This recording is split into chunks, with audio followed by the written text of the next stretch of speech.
এ কি ভাবি, আপনি দোকানে বসছেন?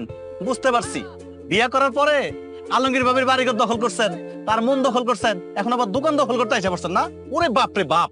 একটা থাবর মেরে একদম গালের আজুডি লাগাইলাম কাইল্লার ঘরে কাইল্লা। আচ্ছা, আমি কাইল্লা আর আপনার জামা মানে খুব ধলা?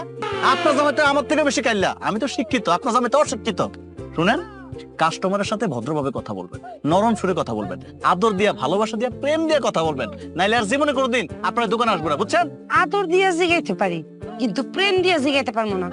কি লাগবো? ভাবি, আপনার ছোট বোনের নাম্বারটা লাগবে, দিবেন? ওরে কিন্তু আরে আরে, মজা করতেছি ভাবি। টুস বিস্কুটের প্যাকেট দেন। আব্বা নাস্তা খাইবো তো, টুস বিস্কুট ছাড়া নাস্তা খায় না। দাম কত?